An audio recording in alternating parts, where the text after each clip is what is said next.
At lumahok sa mga palaro o larangan ng sports, programang pampaaralan at iba pang paligsahan sa pamayanan. Aralin ika-4, kaibigan kong natatangi. Ang bawat isa sa atin ay biniyayaan ng poong may kapal ng talento at kakayahan. Ang pagmamalasakit na may kasamang paggalang sa talento at kakayahan ng mga may kapansanan ay may papamalas mo sa pagbibigay ng suporta at pagkakataong maipamalas nila ito sa larangan ng paligsahan, laro at iba pang programa. Pero bago tayo magsimula, balikan muna natin ang ating pinag-aralan nung nakaraang linggo. Alin sa mga sumusunod na larawan ang nagpapakita ng pagmamalasakit sa may kapansanan? Isulat sa kahon ang letra ng larawan na nagpapakita nito. Pagmasdan ang mga nasa larawan. Alin sa mga larawan ang nagpapakita ng pagtulong sa ating kapwa o sa mga kapansanan? Alin sa mga sumusunod na larawan ang napili mo? Tingnan nga natin kung tama ang iyong sagot. Kabilang dito ay ang letrang A, mahusay. At ikalawa ay ang letrang C, magaling mga bata. Ang dalawang larawan ay nagpapakita ng pagtulong sa may mga kapansanan. Tunghayan natin ang pag-uusap ng magkaibigang Anton at Mario tungkol sa nalalapit na paligsahan sa pagguhit. Lunes ng hapon nang dalawin ni Mario ang kaibigang si Anton upang yayain itong maglaro. Anton, halika at maglaro tayo ng holen. Ikaw na lang muna, Mario. Tatapusin ko lamang itong aking ginuguhit. Para saan ba yan? At halos mapuno na din ng kulay ang iyong damit. Nagsasanay kasi akong gumuhit para sa paligsahan na gaganapin sa bayan. Nais kong ipakita sa lahat na kahit ako ay isang pilay, ay marami pa rin akong kayang gawin. Kailan ba gaganapin ang paligsahan? Sa susunod na linggo na. Aba, malapit na pala. Ano bang maaari kong itulong? Maaari mo ba akong samahan sa linggo ng patimpalak? Siyempre naman. Sige, sasamahan kita. Magpapatulong ako kay nanay na gumawa ng placard bilang pagsuporta sa iyo. Maraming salamat, Mario. Napakabuti mong kaibigan. Walang anuman, Anton. Susuportahan kita at alam kong kayang-kaya mo yan. Sagutin ang mga katanungan. Isulat ang inyong sagot sa inyong kwaderno. Una, sino-sino ang dalawang batang nag-uusap? Pangalawa, ano ang ginagawa ni Anton nang dumating si Mario?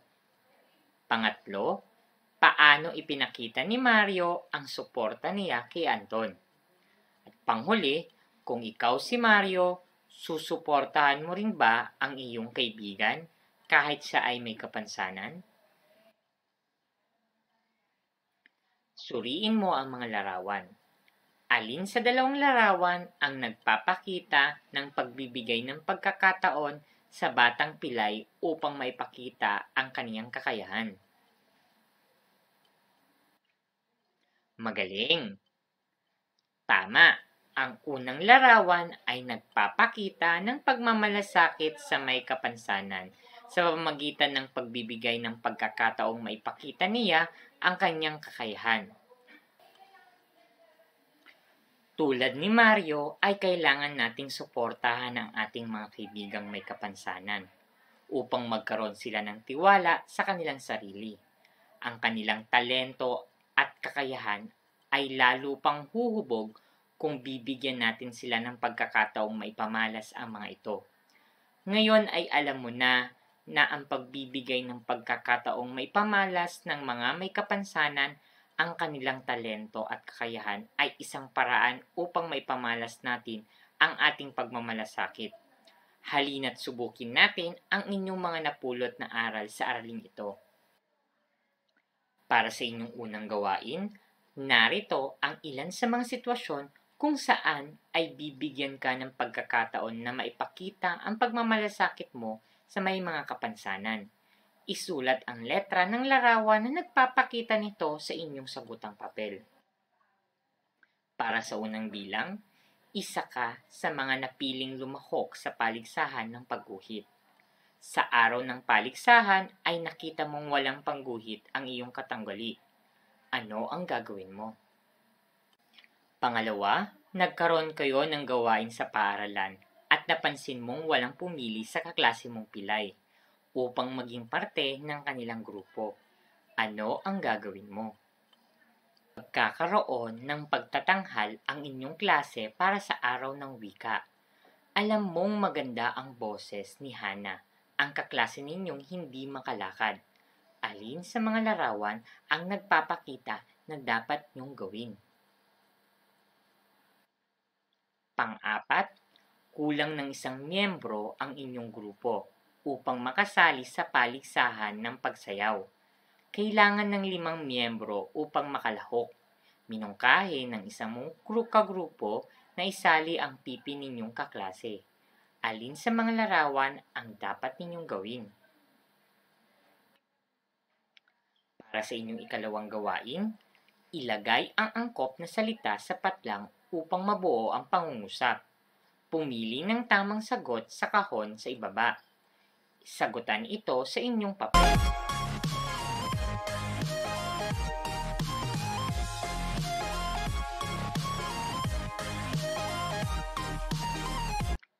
Atin ang isa-isip. Bakit nga ba mahalaga na bigyan natin ng pagkakataong maipamalas ng ating kapwa ang kanilang kakayahan? May idea ka ba? Ang bawat isa sa atin ay binigyan ng poong may kapal ng talento at kakayahan. Ang pagkakataong maipamalas ang kanilang kakayahan ay nagbibigay sa kanila ng lakas ng loob at tiwala sa sarili. Ang pagbibigay sa kanila ng suporta ay pagpapakita na pinapahalagahan mo ang kanilang kakayahan. Lagi mong tandaan na hindi hadlang ang kapansanan sa pagpapamalas ng talento at kakayahan. Ang pagmamalasakit na may kasamang paggalang at suporta sa mga kamay kapansanan ay maipaparamdam natin sa pamamagitan ng pagbibigay sa kanila ng pagkakataong maipamalas ang kanilang kakayahan at talento. Dapat nating ipakita ang ating suporta at pagmamalasakit sa may mga kapansanan sa lahat ng pagkakataon. Ito ay simbolo ng pagpapahalaga natin sa kanilang talento at kakayahan bilang isang individual. Ating isagawa ang gawain ito. Gumuhit ng isang puno sa isang malinis na papel. Lagyan mo ito ng 5 bilog na bunga. May kakilala ka bang may kapansanan? Isulat sa katawan ng puno ang kanilang pangalan. Isulat mo naman sa loob ng bunga kung paano mo maipapakita ang pagmamalasakit mo sa kanila at sa kanilang mga talento. Para sa inyong pangwakas na pagsusulit, isulat ang inyong sagot sa sagutang papel.